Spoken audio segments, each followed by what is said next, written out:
and Pink, Teal and Pink, Teal and Pink, Teal and Pink, Teal and Pink, Teal and Pink. It's Teal and Pink.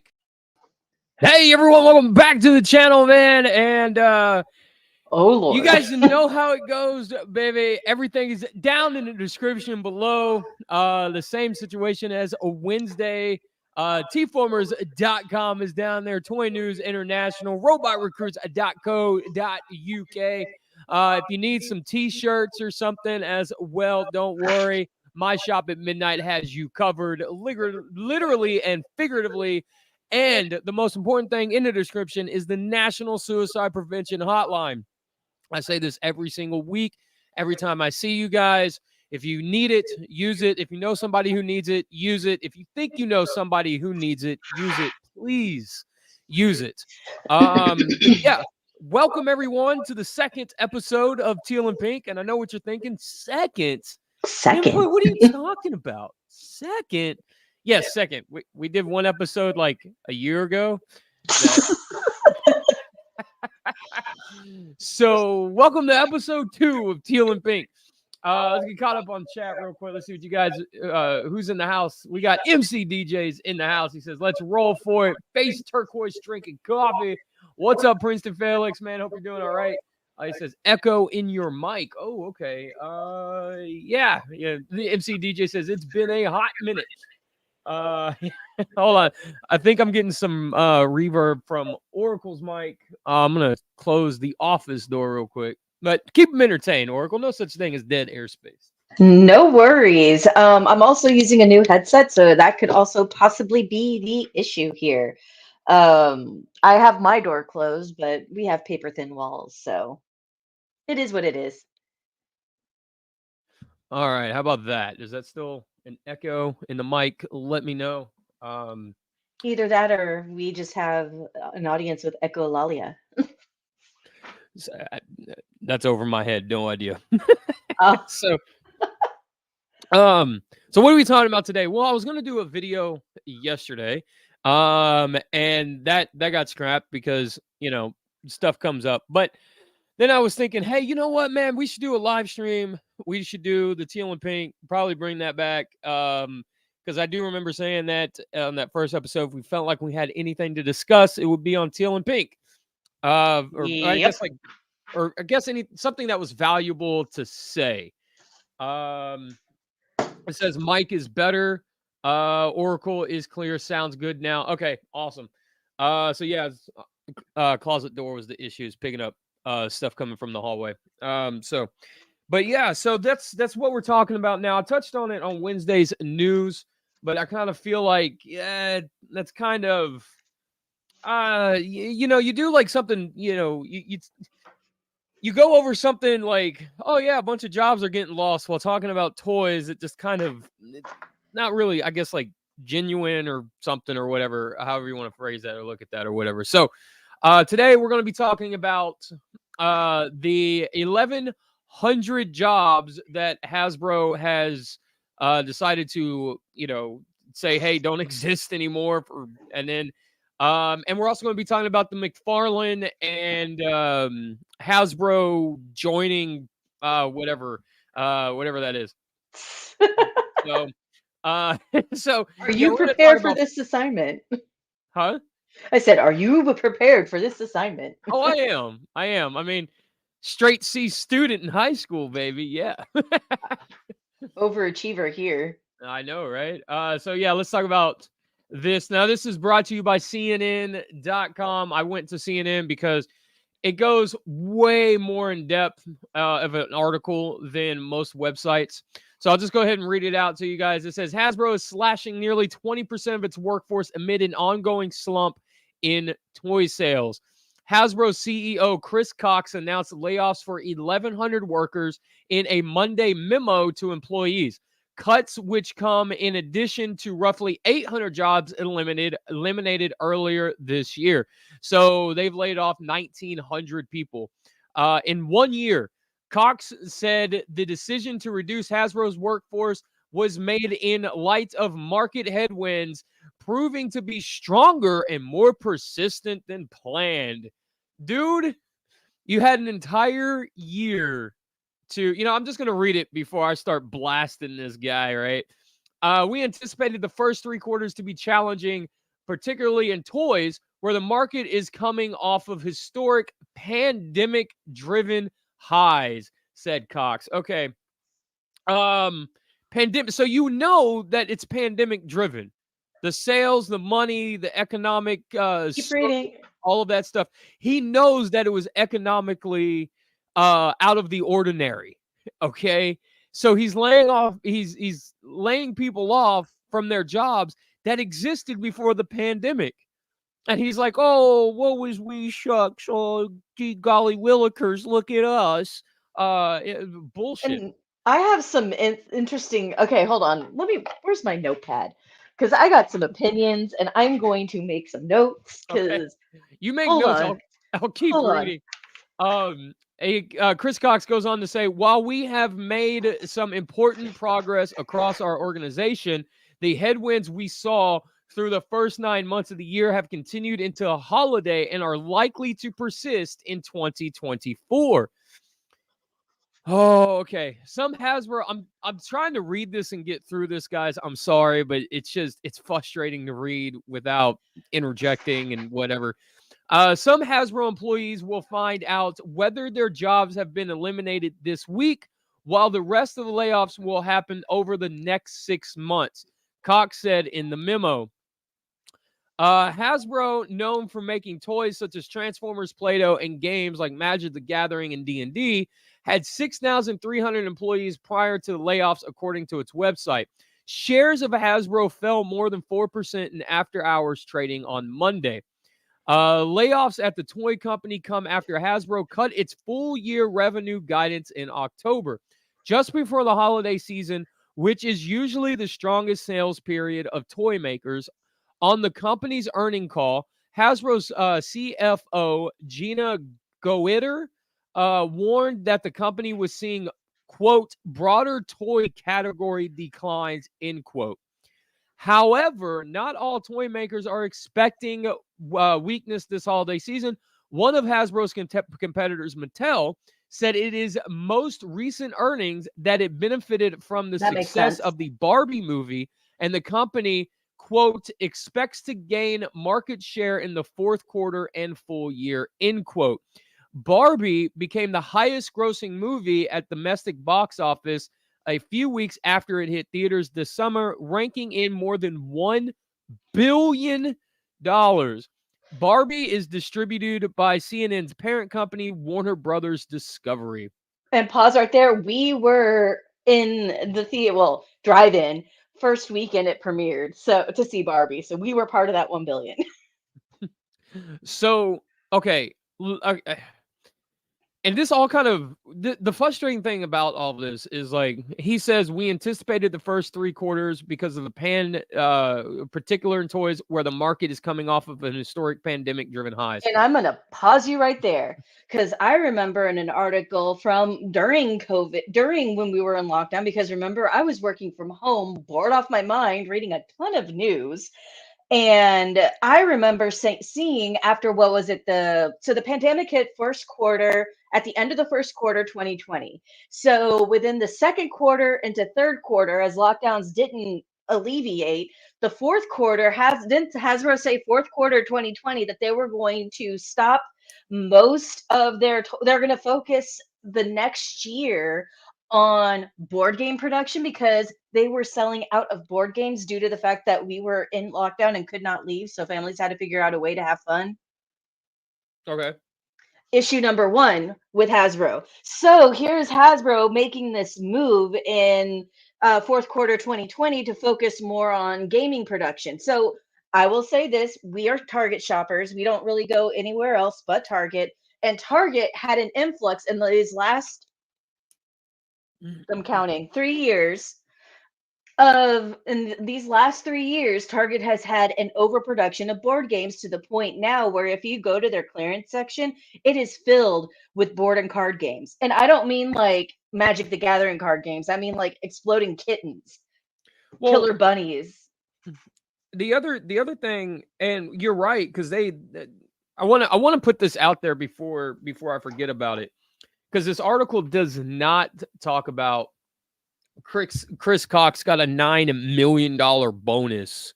Okay, this year. All right. Hold up. So I made another bullet point because, okay, everybody, just kind of a historic little thing. Oracle is going to get a little dicey here in the capitalism conversation. I don't intend to begrudge anybody who finds capitalism superior. Um, or anything like that. This is just the nature of unregulated capitalism. Okay. I am Right. not trying to establish policy or anything like that, but let's look at it this way. So Hasbro has been increasing prices lately. Am I not correct? Well, yeah, lately they have done, I think, roughly off the top of my head, I want to say 5 price increases on their figures in the last 2 years, something like Okay. that. And not only has Hasbro been increasing prices, I know that there's been a slight increase at Mattel, not huge, but noticeable. There has been a Yeah. slight increase all the way around. Uh, NCDJ distracted me just a second ago. But there's been inflation, quote unquote, inflation going around everywhere. Hell, even the egg market is under investigation by the United States Congress because they were fixing prices, saying that there was an inflation. Hmm. Like there was a low production of eggs, blah, blah, blah, blah, blah. But it turned out that they were actually fixing the prices and setting eggs higher than what they should have been worth because they were going to try and get in on this situation here. So this is what something is called greedflation, where corporations and businesses overprice their items to keep making sure that their annual dividends in percentages Yes. increase And every that's year, every quarter. and that's the big thing is like it's percentage based. And this is why I've always said um that percentages are bullshit And because you never get the entire picture with percentages, right? Because if you make $1,000, that $1,000 could be a 4% annual increase, right? mhm, Or that $1,000 could be a 1% annual increase, right? But what makes it look better is how you present it, and yep. percentages is what helps present things better, right? And I'm going to say that. I'm going to say this. Just FYI, people, I work nonprofit. That is my industry. If we were to say that we increased donations by 15% over last year, we'd have the government reaming our butts because they want concrete numbers. The government requires nonprofits to give them an itemized list of what they've spent, what has been donated, and what they've earned, because most nonprofits do have investment packages of money donated. So why are we letting this is all of my big rant. So here we are allowing corporations to say that they have a 25% increase over last year, but not giving Well, us hardcore numbers under the shareholder model and I of, want to of make capitalism. and I want to make this clear as far as Hasbro goes, excuse me. They for the last I'll be generous and say 10 years, okay? They have made it difficult to find their product. They've done like a false scarcity thing. Hmm. And over the years, product has gotten more expensive. Their prices increased over years. When they did, and I'll use Transformers as an example here because when Generations went up in price with Thrilling 30. They went from $10 a figure to $15 a figure. And everybody was like, "What? No, that's a damn 25% increase. What the hell's going on?" Right? And Hasbro came out and said, "Oh yeah, well, for the last like 4 or 5 years, we have been losing money on the Transformers figures whenever we sell it, but they were offsetting that loss from other things, right? So like Play-Doh was picking up the slack where Transformers was slacking, right? And it got to the Yeah. point where Play-Doh or whatever side of it wasn't able to pick up the slack anymore. So they jumped it up to $5. They explained why, And everybody, after they explained it, was like, okay, they kind of did us a favor for like 5 years. Can we really bitch about it? Like, is it really justified for us to complain about it? And then after Thrilling 30, Combiner Wars came around and they upped the price again to $17 a deluxe. And I don't think a lot of people minded that, because at the end of the day, you were still breaking a 20, right? Like, you were losing a $20 bill, no matter how you sliced it. At where just depending on how much change you got back. But in your mind, you could kind of justify, okay, I'm only losing a $20 bill. It's not that big of a deal. But when you start getting into $20 with Siege, and that's where everybody started to really be like, okay, I'm out at $20, right? And I feel like the people who jumped off on Siege there were people who jumped on because Combiner Wars lost a lot of people, right? So when Siege comes around, they're $20. Now you're not breaking a 20. You're breaking a 20 and a 5, a 20 and a 10, or two 20s or whatever, because of the tax on 1999, right? And Hasbro came out and they were like, hey, we're doing this because we're adding more plastic, we're adding more paint apps, we're doing this. And we're getting rid of ball joints, we're using universal joints, there's more molding involved, blah, blah, blah. And everybody was like, okay, cool. And then Megatron came out and people tested that. And sure shit enough, Megatron had more plastic in him. The Siege Megatron had more plastic in him than the Titans Return Megatron did. Although Titans Return was bigger, but he had more plastic. So everybody was forgiving of it. And don't worry, guys, I'm getting to my point. I know I'm circling And the I have a larger cul-de-sac here. point too. And I have a larger point too. I know I'm circling the cul-de-sac here, but bear with me. I feel like when the price increases started happening and they started happening, but they started hiding them, right? And I've said this before, they hid them in their Marvel Legends 2-packs. People were buying $55 or $60 2-packs when the figures were $19.99 separately. Their 2-packs were like the Storm and whatever. Damn, I forgot the Storm. It was a 2-pack with Storm and somebody else. It was like $55 at retail. The X-Men Fox movie line, right, was $24.99 at retail instead of $20. And I know a lot of people were upset about that. But they did this slowly. And then when people caught them, they started throwing BS excuses, right? Oh, it's the war in Russia. It's the oil in the Ukraine. Oh, COVID. Oh, our boat sank. Like all of these excuses, and everybody started calling BS. But the problem was with the price increases is that we basically told them that it was okay every time we bought the product at the higher price point, right? And now they don't know what to do because the only thing that they know is to increase pricing.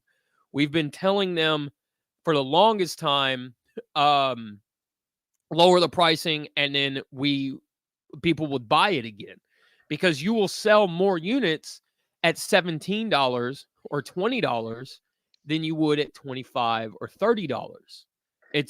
And what's crazy about that is Hasbro understands this model because they produce less leader figures at $50 than they do deluxe figures at $25.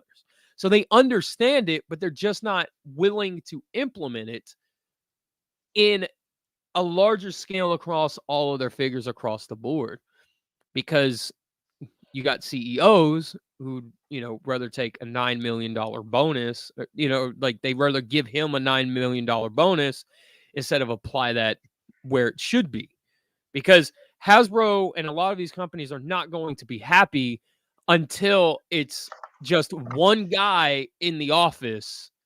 No. You hit the point I'm heading towards, because the reason why I brought in the egg thing is that it's not just eggs, it's all the way around. Groceries, shrinkflation is happening where the sizes of food are going down and prices are going up. So Right. we're not even getting, like, I don't remember what we had, but it was living in our pantry for years.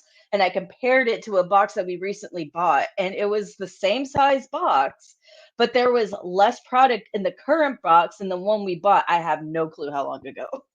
And I think it Um, was Cheez Its. I think so. And And I'm go ahead. to point that out is that so here's this lead. So not only do we have the shrinking, the increase in prices, but people are having less money at the end of the day. The consumer, on top of tax, and I'm not saying taxes are bad, but taxes can be allocated a little bit better. Let's be real here. So they have Taxes are taxes, theft. and Taxation is theft. there's issue, so they have, gas prices have been kind of going up and down, hit or miss depending on where you live. We live in Texas, so we kind of benefit from lower gas. I'm not going to lie. I'm going to be real here. We do have Yeah. the ability, so we live in an area where we're getting cheap gas. So there's that. And then but has been fluctuating really wildly lately. So people have to get to work because we are a car-centric country. Um, pro- if you do, if you look at how much it costs to take care of your vehicle, it's a lot. So here are all these people who are spending their money on necessities that are going up. They're not going to spend it on frivolous items. We're a childless couple. We have our own income and stuff to worry about. And when we first were together, we had more fun money to spend and do fun things with and go on trips. And now we really don't. And I'm making way more money than when we first met. Way more money. And I Yeah, feel we like I both have less are. money. We Yeah. And both I feel are. like I have less money to spend at the end of the month. And Well, then but I'm still heading there. So here okay. we are with I'm trying to build it up. So here we are with corporations who are making great profits amid inflation. That is a contradiction. That should never happen. If Yeah. we are in a large inflation, like they say we are, corporations should not be making large profit. They should be they should be losing money because of the inflation because people can't pay any money. But they're not because they keep increasing pricing like it's candy because they want to make sure that their shareholders see that their investment is going up and up and up when that shouldn't be the case at all. The shareholder corporate model is a plague due to unregulated capitalism. There. And for having someone like Chris Cox for the year 2023 to get a 9 million, was it million or Yeah. billion? No, million. $9 million bonus for the end of 2023 because he did a good job, and yet they're firing a crap ton of people right before Christmas. Like, no, that should not be happening. That should not be happening at all. If Chris Cox actually did, I'm gonna cuss. Is it okay if I cuss? Dude, I've already said shit and everything else. All right. If Chris Cox actually fucking cared about his fucking people and his I'm sorry, we Well, had to do this, blah blah now blah hold blah on. blah. He would Now, have said fuck you to that 9 million. I would have, but I'm a nicer person. well, and honestly, I mean, truth be told, we've seen companies like Nintendo where the Wii U came out and it was like the first 2 years, the sales were abysmal, terrible, and they were gonna cut jobs, and the CEO was like, "Yo, okay, I'll just cut my pay by half this year. Everyone gets to keep their house and not worry about it," you know? But this dude, like, the thing that kills me is, like, he even says it right here, coming off historic pandemic-driven highs, then you know that the market is resetting back to pre-pandemic levels. And it's Mhm. and it's Mhm. been doing that Mhm. for the last year or so. And you're going to try and jack up the prices again and then wonder why, our And stuff's not selling, guys. I wonder why, because you've done three price increases over the course of what, 2 years, four price increases on everything. You've only targeted adults, and that's it. Okay, kids still buy toys. That is a huge misconception that kids don't buy toys anymore. They do. Okay. But they act like Hasbro and them act like they don't, because the adults are willing to spend more money on things. All right. Hmm. Well, here's the When thing too. Adults, okay, so remember, this is kind of a side tangent, but it applies to what you're saying about adults and purchasing. Remember when we were complaining that we barely had a handful of kids for trick or treating this year? That applies to the fact that there are less children. People are not having kids as much. Our right. generation has been opting out of having children, whether it be for climate change fears, whether it be for lack of income. I mean, that's been a conversation we've had. We just can't afford to have a child. You Well, know, and like, but the point that I was gonna make is, when Hasbro's figures were $10 and $15, okay, I bought the hell out of them. I oh no, was like, no, no, no. start, Sorry. but No, my point was in that there's less kids, so they should be targeting more children with their product instead of the adults who they think have unfettered income. They're treating us as if we were teenagers living at our parents with an income. yes, yeah, no, absolutely, and they're treating us exactly like that. And when but the thing is like, you're talking down to us at the same time when you do this Hmm. stuff, but you're raising the prices while we still have to eat, while we have families, while we have car notes. And that was the thing the point that I was gonna make is, they're pretending like we don't have our bills that we have to pay. I don't care how much your proton pack is. I will pay my mortgage before I give you $400 for a thing that lights up, that will just sit on my shelf. Here, here. That's it. I will put $400 into car repairs so I can continue to get to work every day before I give you $400, $300, whatever it is. Life is going to happen. Excuse me. It's that simple. And not all of us have golden parachutes to bail us out whenever we need it.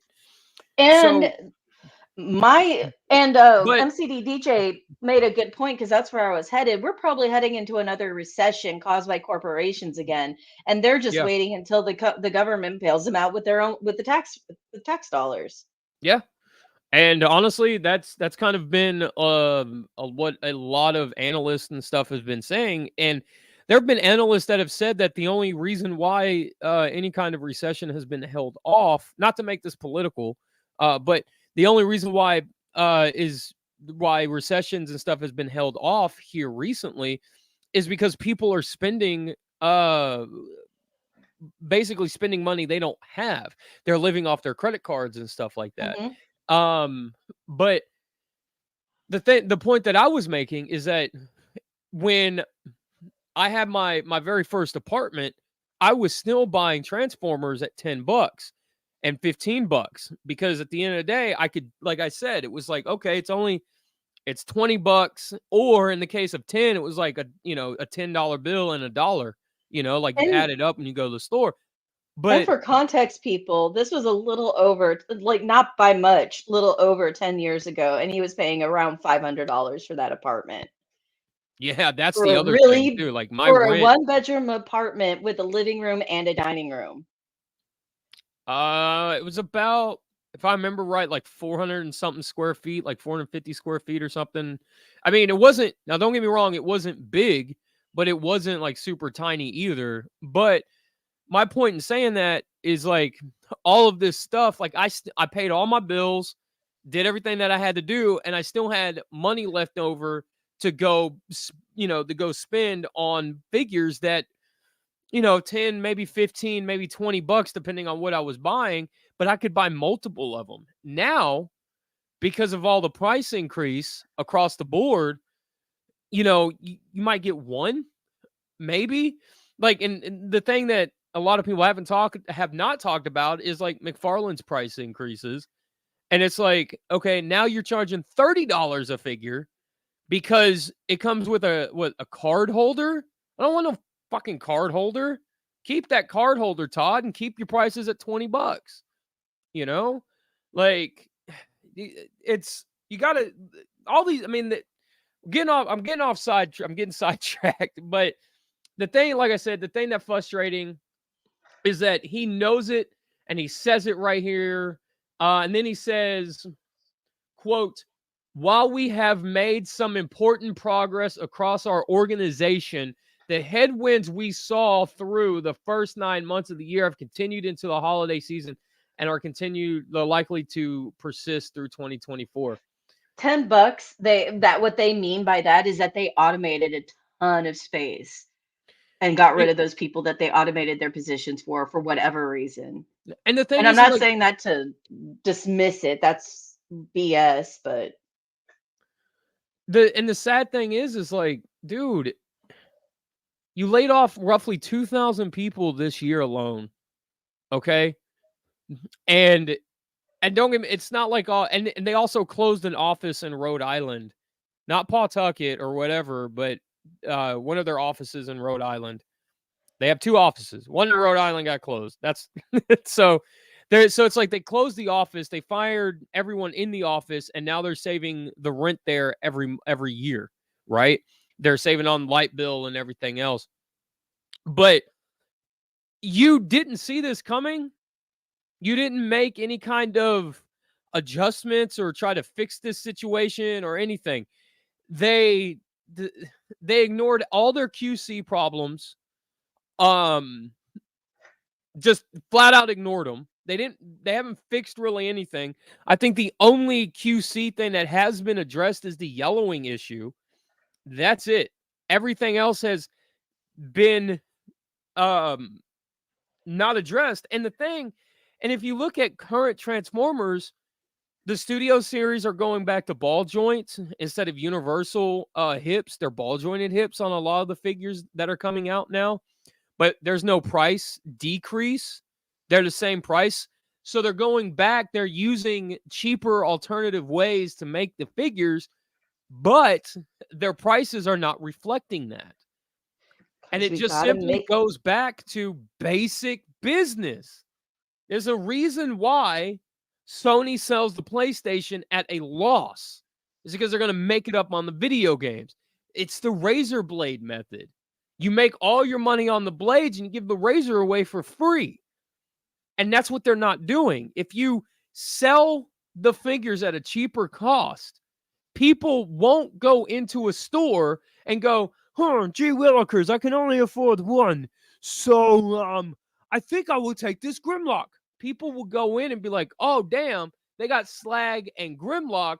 I'm going to buy both of them and be done with it. Or buy a Grimlock and a $10 figure or whatever. Like, you're going to get more out of it. It's just that simple, and it always is. Like, again, it goes back to percentages, and why they're bullshit is because a 4% sale looks better than a 2.5% sale on individual items that are sold. They don't look at the entire number. They don't look at the entire amount of money earned, right? You're still earning $1,000 no matter how you slice it. But what sounds better? Oh, we did a 4% increase this year or 2% increase. That's why I keep saying that. It's sad, and like I said, he knows it. It's all right here in this entire thing. Like, he knows it. And the other thing is here, we'll talk about the where was it? The Barbie thing making $1 billion is, dude, you know that Hasbro's looking at that and going, damn, how do we do that? And they don't have an institution like Barbie. I'm sorry. Yeah, no, exactly. Robot Ed, what's up, Super Robot Ed? He says they're moving them, but all in the office were not fired. If they fire 500 employees, they have to file with the state. That's why I think it says here regulated capitalism. Well, no, it says here that they're doing it over time. They're not all 1,100 people are not fired at once. There are going to be people on Monday that get the call, and then it's going to be spread out. So, But yeah, my thing is like I hope they're not looking at this looking at the Barbie thing and going, okay, how do we make $1 billion in a movie? And then they just start kind of shoveling, they just start shoveling crap out there. Um, Mattel's already doing an American Girl doll movie. well, my fear is like we get a DCU or a DC whatever, a Snyderverse type of situation with DC. Because after the Marvel MCU came around, everybody was trying to do that combined universe stick, right? Hmm. And make Marvel money.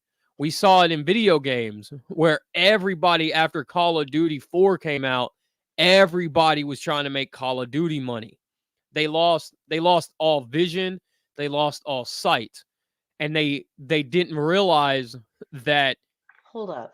these franchises that they have are not Call of Duty level, and they're not going to make them that level, right?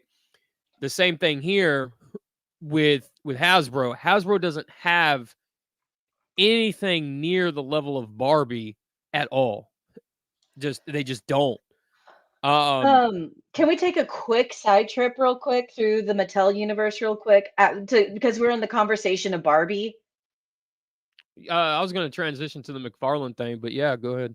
Well, real quick, it's about the movie universe to embellish upon your issue with the Marvel universe into the Snyderverse and to so on and Well, so forth. my point with that is like DC scrambled, like Warner Brothers scrambled to do a combined universe because they and then once they saw how much money the Avengers movie made, right? They tried to do Justice League in 3 movies.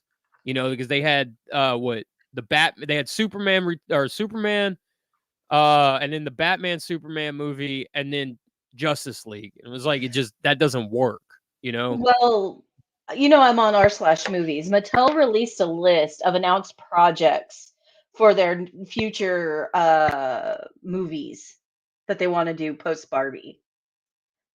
Okay, what's on that list? Barney, The purple dinosaur? I love you, Yeah, the you purple love me. dinosaur. Yeah, yeah. Okay, now see Barney. that would be interesting because Hasbro might sue because they'd be like, "Oh, he looks too much like Beast Megatron." Like, American Girl. Okay, American Girl is an institution like Barbie, but let's be real. Barbie had a lot more salient points made within the movie about being a person, what constitutes being a person in this society, and everything like that. I doubt they're going to have the right.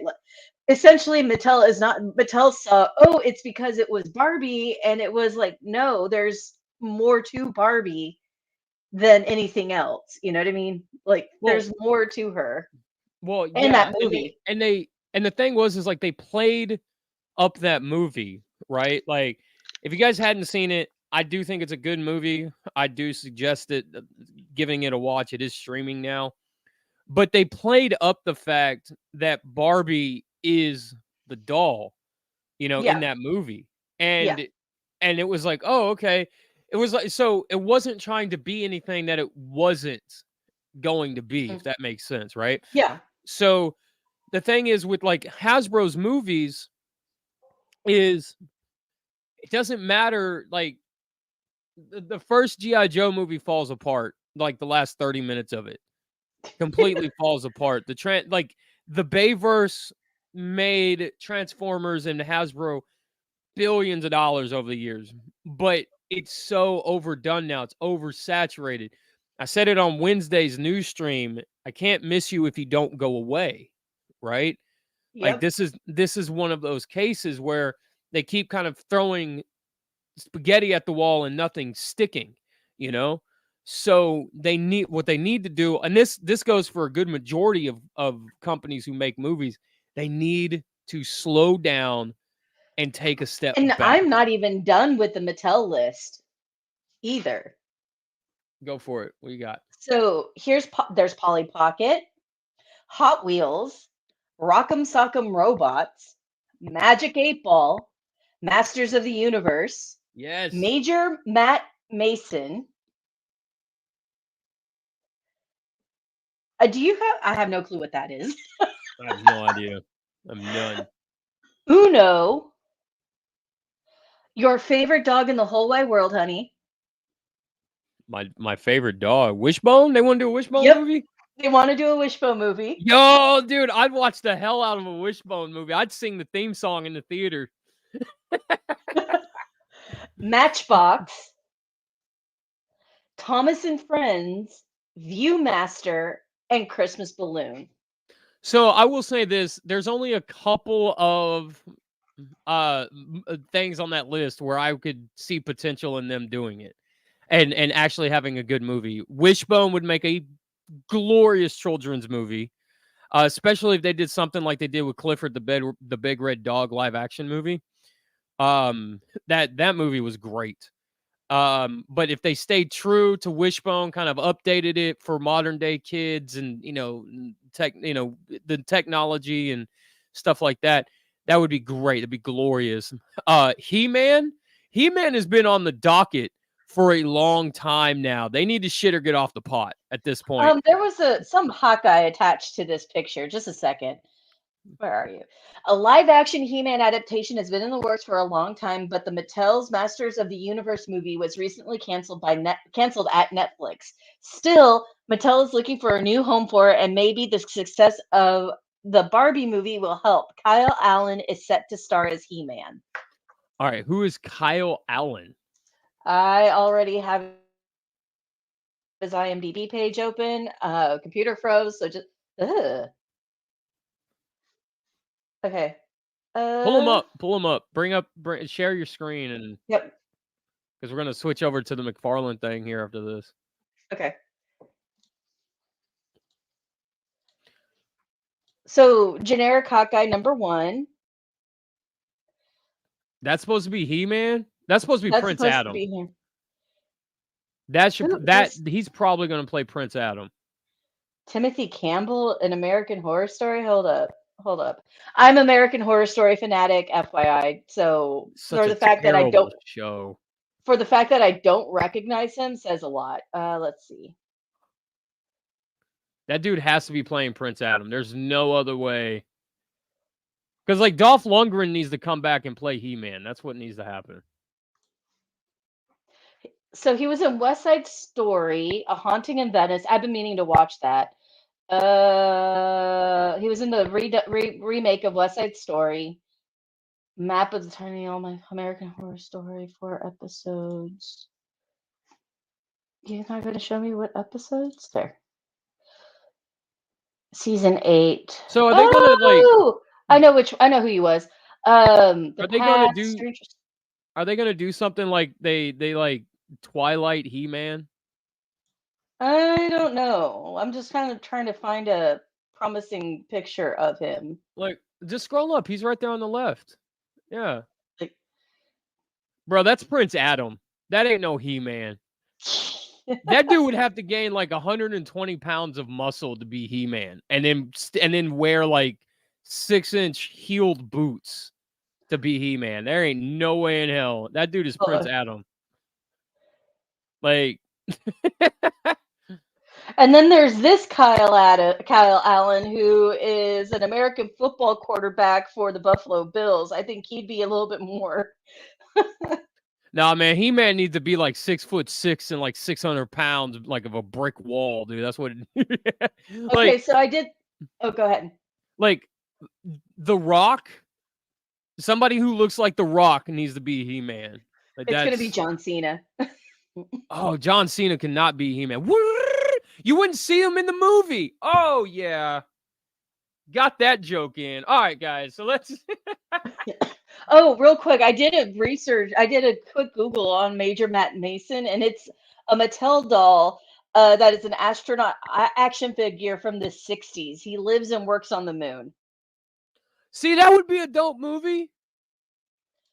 That would be really cool, man, because you can do a lot of things, like the psychological effects of living on your own in the moon, and there's nobody around, and you gotta grow or fix something on the moon or something. Like, dude, there's a lot of psychological stuff there.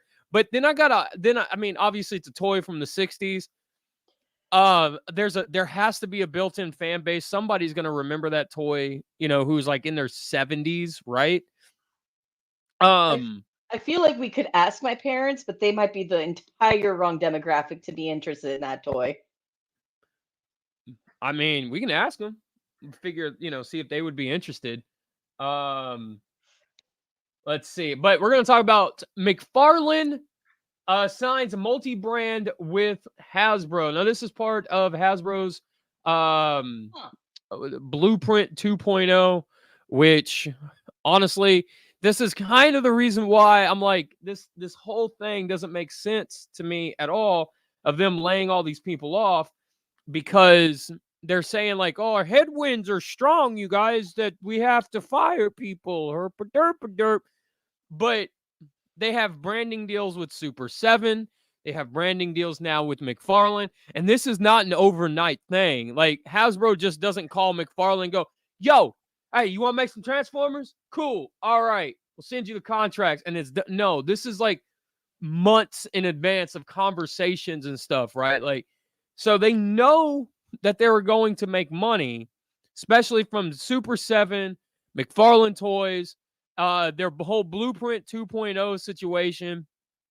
So instead of trying to like right the ship for a little bit and try to like, stay, like stay strong or whatever and do right by their employees, they decided now we're just gonna fire everybody and and and and just kind of see what this goes, right? Like the McFarlane thing and the Super 7 thing and all that other stuff, which Super 7 is now being sold on Hasbro's website. Um, I mean, I don't know. That was news to me. Somebody sent me that, and I was like, that's kind of interesting. Um, so yeah. But yeah, let's talk about the McFarlane thing. We talked about this on Wednesday. I touched upon this. I do think this is an interesting thing. McFarlane Toys has announced an existing multi-brand licensing agreement with leading toy and game company Hasbro, adding Transformers, Power Rangers, G.I. Joe, and D&D to their Page Punchers lineup. Kicking off with Transformers and G.I. Joe, with Page Punchers will include a full comic book and 2 articulated figures. So the 2 articulated figure thing is McFarlane's smaller Page Punchers, like what are they, like 3-inch, 4-inch, something like that. But the thing that's interesting here is that Hasbro has bought or has canceled their Power Rangers line. They canceled it like 2 months, 3 months back or something like that. And whatever trickled out, whatever was finished, they decided to just go ahead and send out. And that was the end of it. So the Power Rangers thing is interesting that they're going to let McFarlane do Power Rangers. Maybe this was part of the whole thing in general. Maybe they're like, do Power Rangers and we'll stop doing it. But then Super 7 is also doing Power Rangers. So I kind of feel like that is double dipping. Although here's the cool thing about McFarlane doing the Page Puncher thing with the Power Rangers line is that they're 3-inch figures. So I'm not gonna say they'll scale well, but they'll look good next to the Super 7 Zords. So if you wanted to have like a small Red Ranger next to your Tyrannosaurus, then you could do that. That's a pretty cool thing. But also McFarlane's Page Punchers, he also has the bigger Page Punchers at 7-inch, and they're one figure, and they also come with a comic book. So it's kind of interesting. Are maybe possibly down the line, 7-inch GI Joes, maybe non-transforming Transformers, 7-inch instead of like the red line. But the thing that raises my eyebrow here is Super 7 is doing Power Ranger stuff, McFarlane doing Power Ranger stuff. Hasbro's well, I shouldn't say Power Rangers, but you also got Hasbro doing Transformers. McFarlane's now going to be doing Transformers. Super 7 is doing Transformers.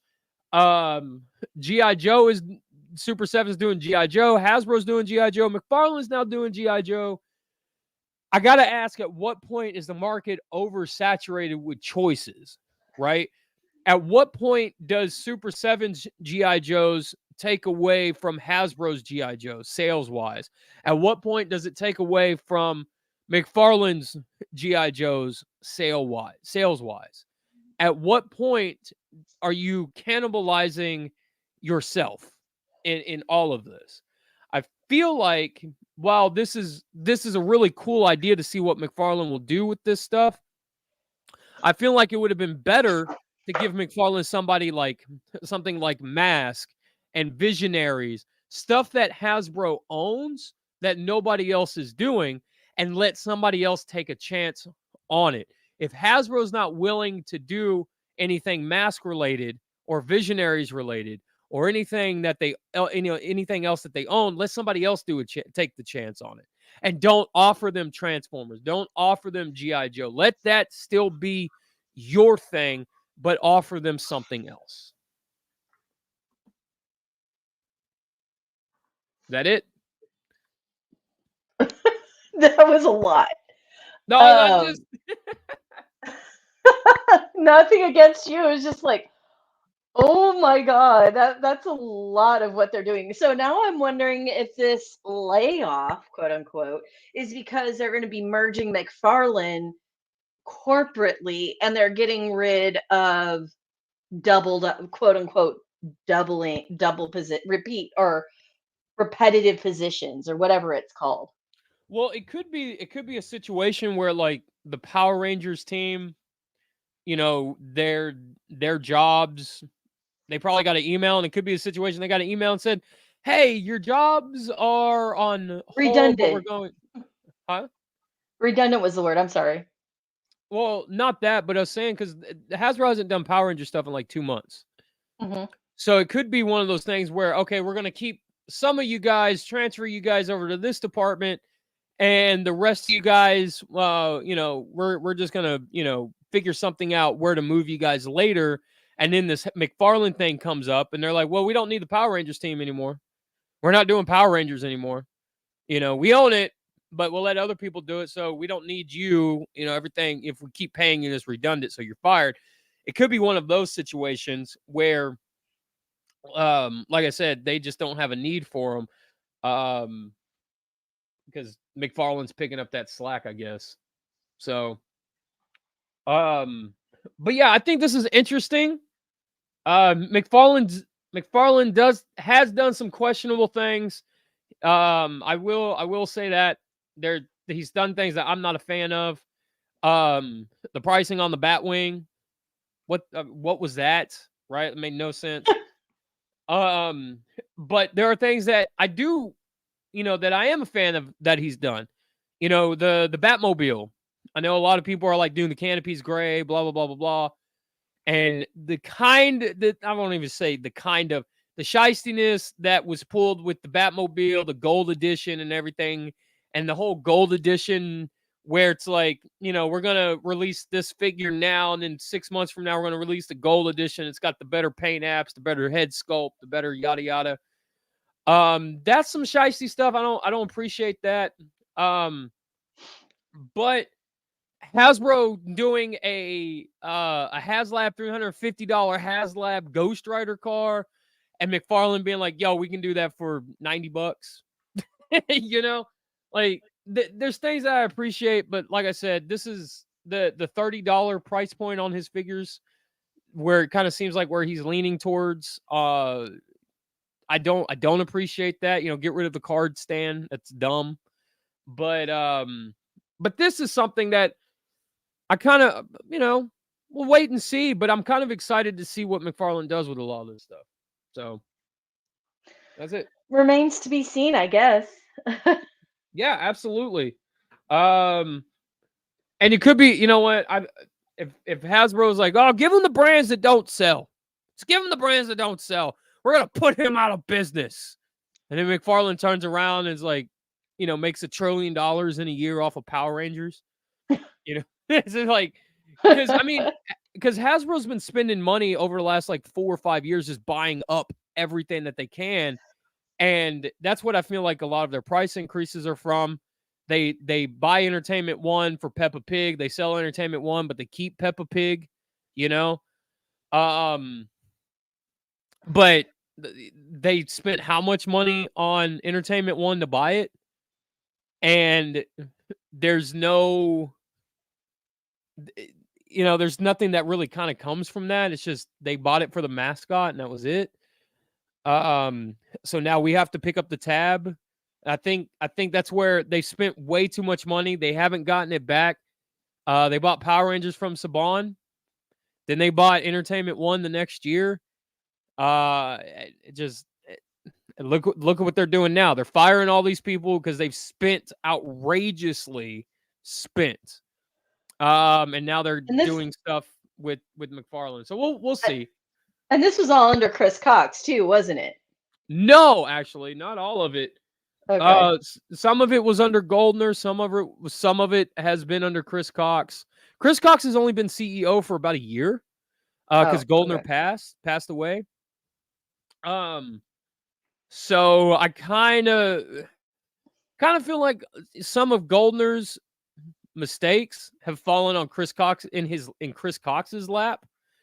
But as it so happens. But it's not like this is Chris Cox's first CEO position. He was CEO over Wizards of the Coast. And Wizards of the Coast made a lot of questionable decisions when he was CEO there. So it's not like this dude is like, it's not that he's not Teflon. You know what I mean? Like he comes in with bloody hands to be Hasbro's new CEO. But Anthony says, what's up, Anthony, man? He says, at some point, Hasbro has to look at everything and realize that cutting back quality and people are not helping the bottom line. Improve the quality, do not raise prices, and stop the bleeding. That's perfectly worded. And you know what? We've been on here for an hour, and you've worded it the best. I didn't even say that, but that's worded perfectly. And he also goes on to say, more like he gave up the sinking ship to the extreme. Mm-hmm. Yeah. Mm-hmm. Guys, I guess that's it for this episode. You know me, I want to keep these. I like to try to keep these at an hour. I don't want to keep them too long because I don't want to keep you guys for too long. Sorry for the ranting. But yeah, thanks for tuning in to this second exciting episode of Dragon Ball. No, of of Teal and Pink. And yeah, man, like I always say, be good to yourselves, be good to each other. Oracle, you got anything that you want to add to that? No, stay healthy out there. It's getting pretty dicey. I've just came off of a really nasty sinus infection, so I'm sorry if I couldn't catch the cough and the mute button in time. That's all right. And yeah, I will see you guys on Wednesday. Yeah, later, everybody. Teal and Pink.